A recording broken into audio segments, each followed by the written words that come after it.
Hola, me da gusto saludarlos. Estamos en el domingo 12º del tiempo ordinario.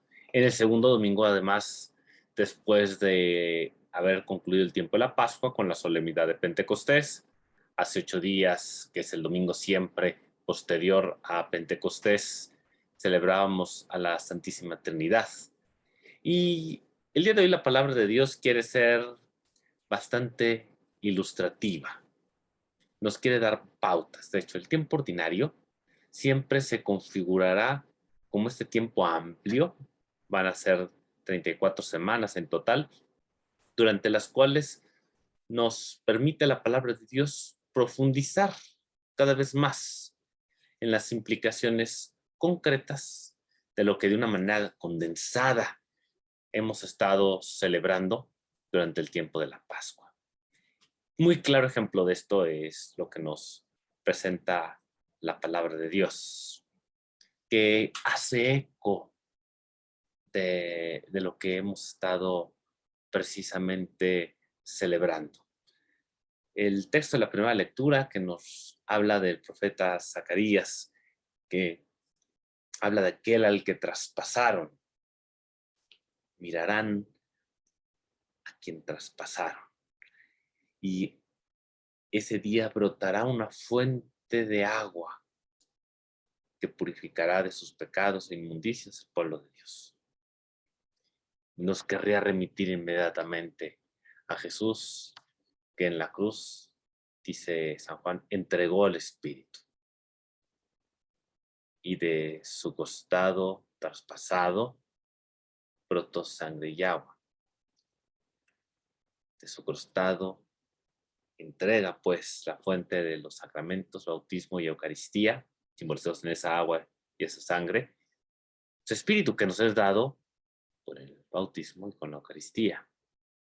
Nos da su Espíritu, entregó el Espíritu. Por eso el primer día de la resurrección que leíamos ese pasaje del Evangelio el domingo de Pentecostés, se aparece en el mismo día de la resurrección, sopla sobre sus discípulos y les dice, reciban el Espíritu Santo. El Espíritu del cual el Señor había dicho que sería como un torrente, un manantial de agua viva que brota del corazón, del pecho de cada uno, para el perdón de los pecados.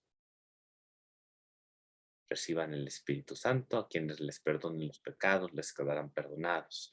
De hecho, el Espíritu Santo es el que a cada uno de nosotros nos mueve a reconocer desde el corazón, o sea, en esa realidad, nuestra propia responsabilidad por nuestras faltas.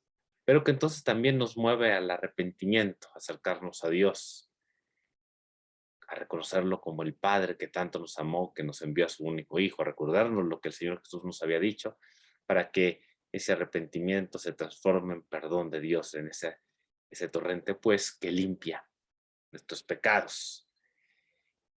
De esta manera, la palabra de Dios nos quiere llevar a redescubrir esa acción de Dios a través de su Espíritu, el que nos ha dado, no solamente porque apenas hayamos celebrado Pentecostés, que nos quería recordar esto, sino que ese Espíritu nos es dado en nuestro bautismo, con un ánimo más pleno en la confirmación, pero cada vez que nos acercamos a recibir la Eucaristía, recibimos ese mismo Espíritu, lo mismo que cuando nos acercamos al sacramento de la penitencia, también recibimos el Espíritu Santo, lo mismo cuando nos acercamos al sacramento de la unción de los enfermos, las personas que están enfermas, y en el matrimonio y el orden.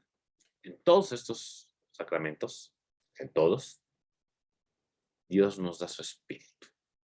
Por eso nos invitaba el Salmo responsorial a decirle, Señor, mi alma tiene sed de ti, de esa presencia tuya, de ese Espíritu que infundes en nuestros corazones, que nos permite experimentar lo que el Señor nos había dicho, experimentar tu amor, vivir en ese amor. Esta se vuelve la experiencia central, porque como siempre Dios primero nos da y luego entonces nosotros le queremos corresponder. ¿Cómo nos invita a corresponderle? Nos dice San Pablo, en la segunda lectura, aquel que ya no ha hecho distinción entre judíos y no judíos, esclavos y libres, varón y mujer, que nosotros tampoco hagamos acepción de personas, tampoco distingamos, porque solamente el que ha reconocido lo que Dios le ha dado gratuitamente, sin mérito propio, dejará de pensar que hay un estatus, una posición social, económica, educativa o de cualquier otro tipo que lo haga mejor, mayor o más importante que alguien más. Ya no hay distinción. Solamente el que ha experimentado esto es capaz entonces de ir más allá, de estar pensando en categorías de personas que las distinguen entre unas y otras. Al contrario, entonces, por lo tanto, como nos invitó el Señor, si alguno quiere acompañarme, que no se busque a sí mismo, que tome su cruz de cada día y me siga. ¿Cuál es su cruz? Esa, que no es una cruz de tormento, es una cruz de amor. El que tanto nos amó, que es el amor mayor, el que da la vida por sus amigos. Y tanto amó Dios al mundo que le envió a su único hijo. En la cruz nosotros vemos el amor que se entrega, el amor que se dona. Cuando yo he experimentado esto, el amor de Dios que ha sido derramado en nuestros corazones, que como ese torrente de agua viva, me recuerda todo lo que Dios me da, me mueve a actuar de la misma manera. Es decir, a superar envidias, egoísmos, avaricias, resentimientos, donde estamos acostumbrados tantas veces a buscar nuestro propio bien. No es que no procuremos nuestro bien, pero no como un valor absoluto. Es decir, mi bien a costa de lo que sea y de quien sea. Dice el dicho de que lloren en tu casa a que lloren en la mía, pues mejor que lloren en la tuya. O dice la ley de Carranza, el que no tranza no avanza, y hay otra más conocida ley de Rodríguez. Eso es lo que nos dice el Señor, así no se puede. Y no es ni siquiera algo contra natura. Los que son papás lo entienden muy bien, los que somos hijos estaremos siempre llamados a descubrirlo. ¿Cuánto hacen nuestros padres por nosotros? ¿Cuánto es un papá, una mamá por su hijo, por su hija? ¿No acaso deja de pensar en su propio bien para ver el bien de su hijo? En tiempo, en recursos económicos, en toda la organización de su vida, podemos decir. Eso es negarse a sí mismo. Es decir, donde no pongo mi bien por encima del bien de los demás. De modo que incluso si hay un bien mío, algo que sea bueno para mí, pero causaría daño a los demás, renuncio a ese bien para no ser causa de mal para el otro. Ese es tomar mi cruz, es lo que hizo el Señor Jesús. De esta manera empezamos a corresponder a la primera experiencia que entonces el Señor nos invitaba a tener. Por eso, justo en la oración con la que iniciamos nuestra misa, nos invita a eso. Señor, concédenos vivir siempre en el amor y respeto de tu santo nombre, ya que jamás dejas de proteger a quien estableces en el sólido fundamento de tu palabra. Vivir en el amor y en el respeto de su nombre, es lo que le estamos pidiendo. ¿Por qué?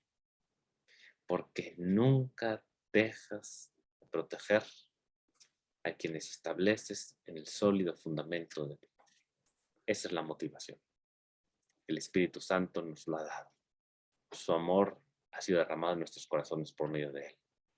Hemos podido experimentar ese torrente de agua viva el espíritu que brota del traspasado, que nos hace experimentar esa vida nueva, ese amor constante, continuo que Él nos da, que entonces nos mueve a permanecer en ese amor y en ese respeto de su santo nombre, hacer lo que Él nos pidió, no buscarnos a nosotros mismos, no hacer acepción de personas, sino corresponder a lo que Él nos ha querido dar y hacer por nosotros. Esta es la vida nueva, que no es simplemente una cuestión de fuerza de voluntad o de méritos, que brota lo que Él ha hecho por nosotros, el traspasado que ha hecho brotar esta fuente de agua, de la cual le decimos, Señor, tenemos sed de ti, pero que entonces se transforma en nosotros en actitudes concretas, en modos concretos de vivir. Pidámosle, hermanos, al Señor que sea Él el que nos permita esto. Quienes estemos escuchando esta palabra, estaremos también en la iglesia alimentándonos con su cuerpo, con su sangre, que nos da su espíritu para poder seguir viviendo esto. Fortalecernos con ese alimento, con esa bebida. Quienes por distintas razones aún no puedan participar de la celebración, ojalá puedan escuchar la palabra, mejor si pueden seguir alguna transmisión. Como siempre les pondremos el subsidio para que puedan orar en el domingo, pero pídanle a Dios que les conceda pronto y ojalá muy pronto también acercarse a la Eucaristía, que no tiene ningún sustituto. Esa oración de petición le llamamos comunión espiritual, pero no es la comunión. El único modo de comulgar es comiendo su carne, bebiendo su sangre. La comunión de la Eucaristía es el único. Como siempre, pues desearles que tengan todos un muy bonito domingo, una muy buena semana. Que Dios les bendiga a todos.